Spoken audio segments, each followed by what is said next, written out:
Hi friends!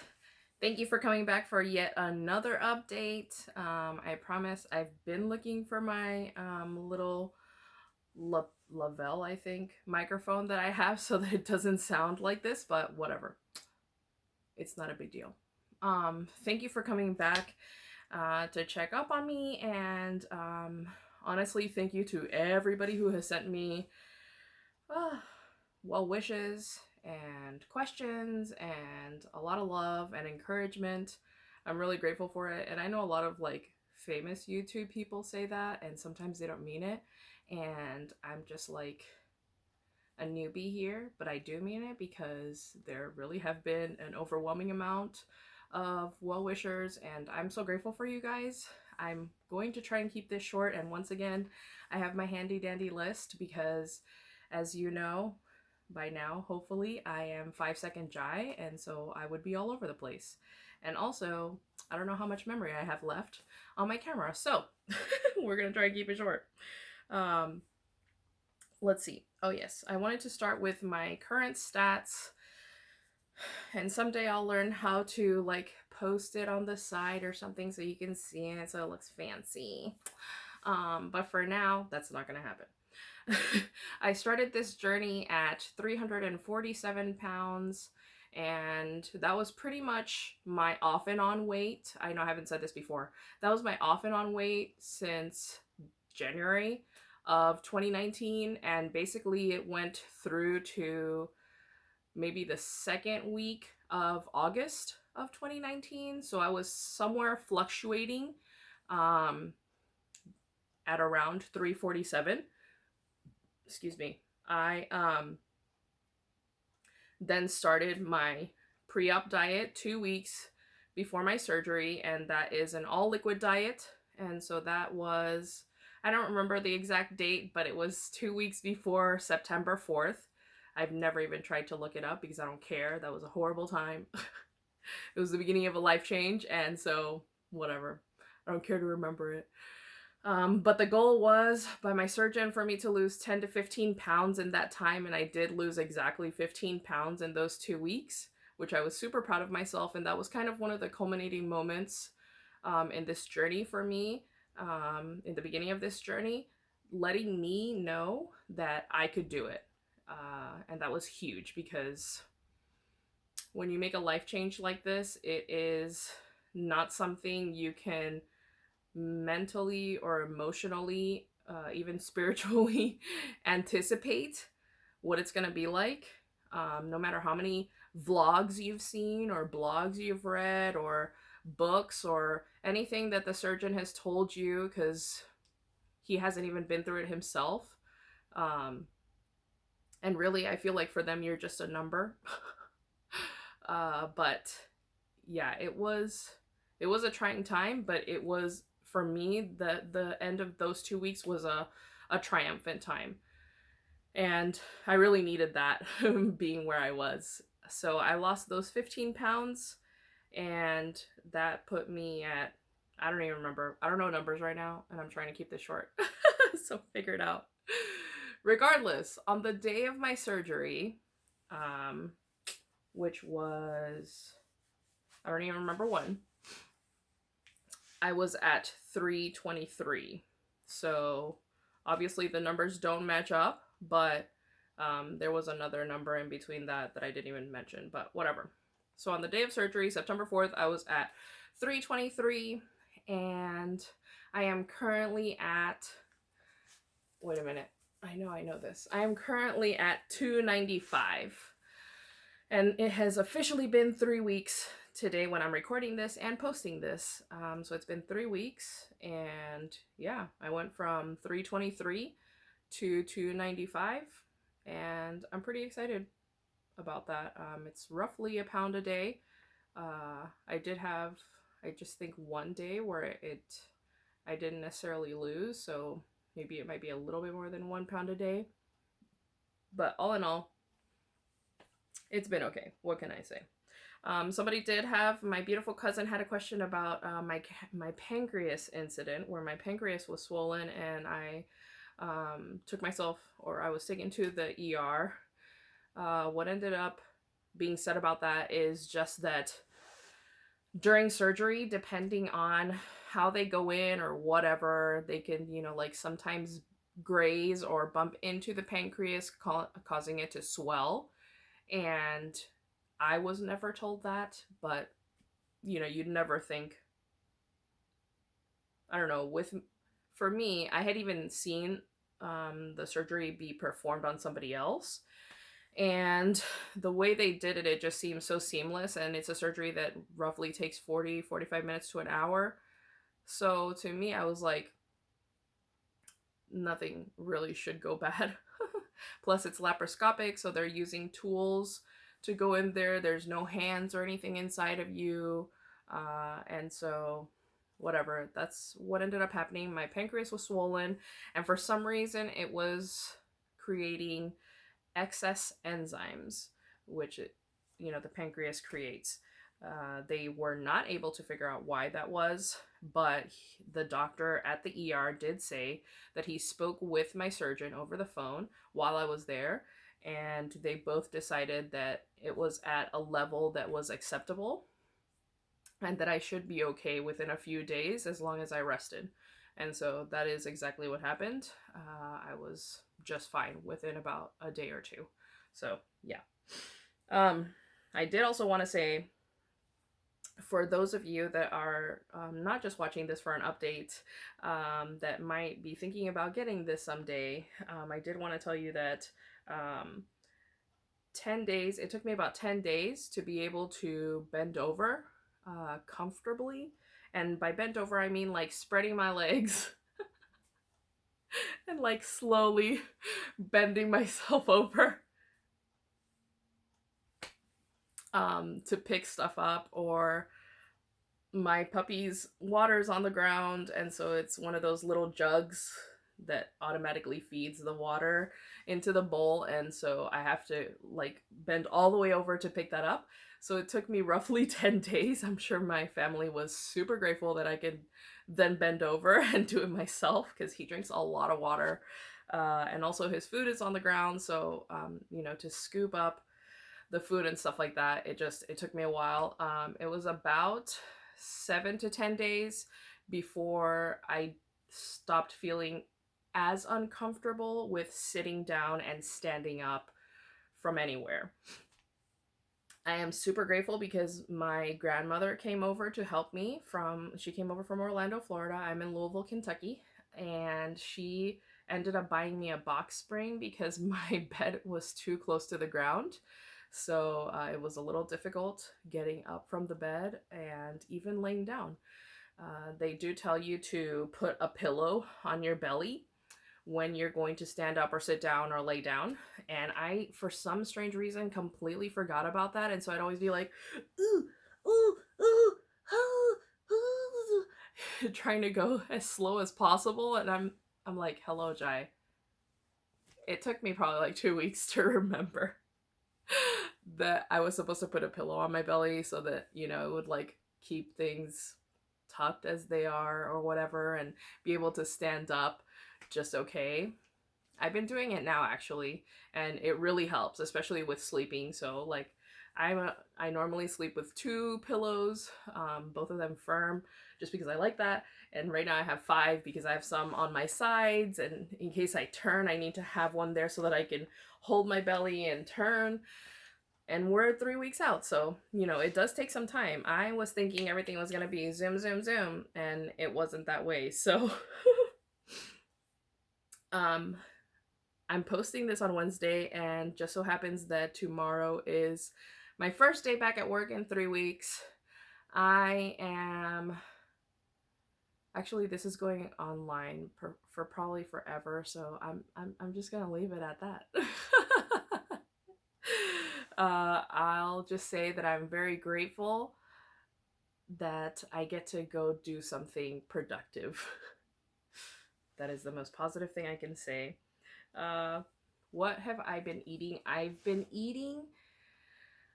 getting really frustrated because obviously in this world we compare ourselves so much to other people, and me being part of other groups in Facebook, I compare myself to those people that have had the same surgery, And I've seen so many of them that they are able to, within 2 weeks, and sometimes, most of the time, the first week, between the first and fourth week, post op, they're able to eat 4 to 6 ounces of food.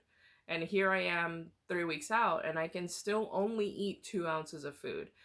And I understand, like, you might be thinking, well, isn't that great because, that will keep you controlled and, like it helps you with losing weight or whatever. Um, and yeah, that is a totally valid point. My issue is I'm having so much difficulty, and so do a lot of people in the same community, but I'm having so much difficulty taking in the right amount of protein. I cannot reach the goals that they have set for us. And that's super frustrating. And I just feel like, man, if I could take in 4 or 5 ounces or 6 ounces of just protein, in one sitting, that would really help me out. And because I'm unable to, I have to resort to things like Gene Pro, which I've not read up on that company. I've not read up on the ingredients, but to me, I've just always been a person, not always. I have more recently, within the past several years, been a person that really prefers to have natural things. And so I don't know what the heck that stuff's made out of. So I would rather have like a 6 ounce slab of salmon or a 6 ounce boneless, skinless breast, something like that. And I can't have it. Fortunately, I have not thrown up because of food, which I hear happens to a lot of people. I do have burping, which is like, I kind of wish it happened to me before I had the surgery, because that would be a dream come true. I burp whenever I'm, and there will be another part to this, but I burp whenever I am full. And I'm like, man, if I could have had that when I wasn't about to get the surgery, like that would have helped my entire life. I don't care if I was burping, that's just a natural thing your body does, but you will see me burp throughout this as well, and that's because I had milk. Excuse me. Whew. I had milk, and then I tasted a bit of what I'm about to show you that I'm gonna eat. And so it kind of didn't make a good mix in my belly. So I've been keeping to 2 ounces. They say that at this point I should be having breakfast, lunch, and dinner, and then a snack in between each one. I haven't quite made it there yet because I'm guessing of my stomach size. So sometimes I'll be full for so long that I only end up having 2 meals in a day. And that's been most every day. I don't try to have snacks, which is also a problem, probably part of the reason I don't get enough protein in. But c'est la vie. Oh yes. And so today I'm going to have, it's roughly 4 o'clock. And so as an early dinner, I guess, I'm going to have lobster, which I've been craving so bad. I just cooked it in the tail and put some spices on top and a little bit of butter. But I will probably be able to eat like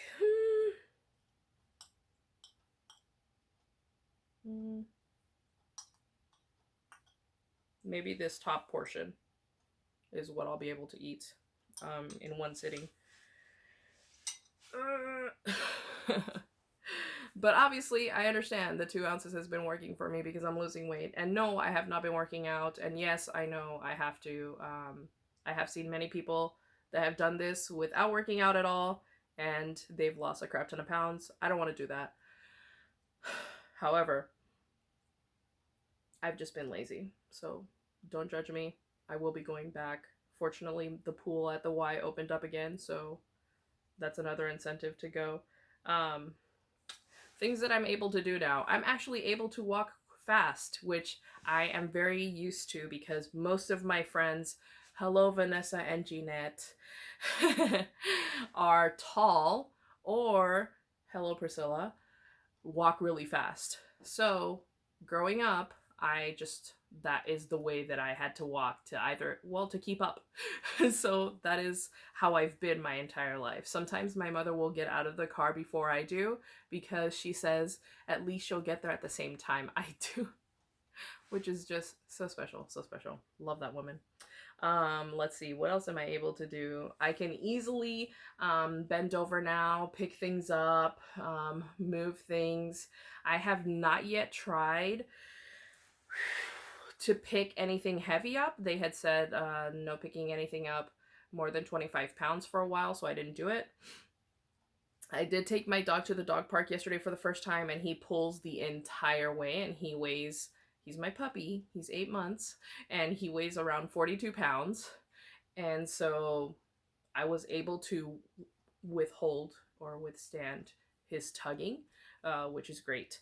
And other than that, I feel like I'm pretty much ready for, like, I feel like I'm back to normal, with the small exception that the incision right above my belly, there's two incisions there almost next to each other. They're about this far apart. They still bother me. And I think it's the inside part, not the actual incision. It's inside. So that's the only thing. I feel completely normal. I do have an extreme lack of energy, and I blame that on, one, not working out, but two, not having enough carbs. And that's because I still have not found a balance for myself. And I know that, I should reach out to the surgeon or whoever, and I will try to do that. But for now, I'm just trying to reach my freaking protein goals, and it's so difficult. But yeah. Also, on a side note, and this is not on my list, I've been having, my friends were asking me, how are you doing emotionally and mentally and stuff?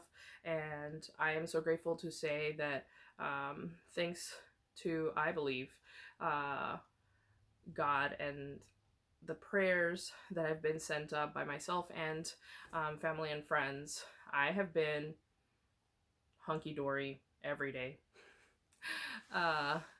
I guess the only thing that is kind of a downside is work, but we're gonna skip that. And I totally forgot the reason I was going there, but there was a valid reason. And so the last thing I wanted to close with was, I've kind of been a selfish human this whole time. That's what I wanted to say. I've been having a difficulty finding a balance between, like, everybody wants to know, and that might sound pretentious, but I don't mean it that way. It's like every single person that has been part of my life, they want to know what's going on and what's happening, and how are you doing, and what's new, and how are you feeling. And as much as, that's great, because thank you so much for caring, but it's been very difficult for me, because I'm the kind of person that, like, wants to know how you're doing, and how have you been, and what's up with life, and what's new, and stuff like that. And I feel like, because I know people in different social medias and in different life circles and groups, not everybody like comes to watch the YouTube video or whatever, and so I have to repeat almost the entire story every single time. I don't get the chance to ask, like, how are you doing? What's up with you? What's new? Like, how have you been? And that has been the one downside to this. Like, it makes me feel down and sad, because I care about how my friends are doing, and I don't get to ask as often as I'd like to. So, but yeah, hopefully soon, and very soon, I'll be able to get over that and just get back to normal life. The last thing I wanted to close with, and I hope my video is still recording, is, did I say the last thing I wanted to record with? The last thing I wanted to say was that I've been a selfish human being, because in all of these videos I have not acknowledged the huge source of help that my family has been, starting with my grandmother, my mother, and my father.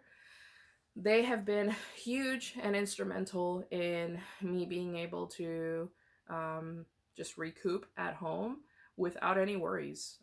I feel like not too many people have that luxury, And so I know that I am extremely blessed in that. And so I want to say a huge, huge thank you to my mother, my father, and my grandma. They were constantly encouraging me, constantly just edging me on, and always there to help.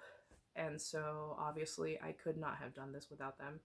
Also, a huge shout out to my girlfriends and my best friends. You know who you are. And yeah, I'm just super, super grateful.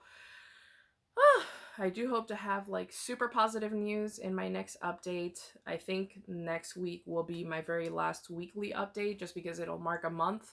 And then after that, maybe I'll do monthly updates unless something random comes up. So I do appreciate you guys so very much. Please, if you would, hit that like button. And if you'd hit the subscribe button, you can keep up with my videos. You're not subscribing to anything, any paid membership or anything like that. You're just subscribing to my channel. And if you hit the little bell that's next to subscribe, it'll notify you whenever I put up new videos. So yeah, thank you so, so very much. And I love you guys. You guys are awesome. I hope you're well.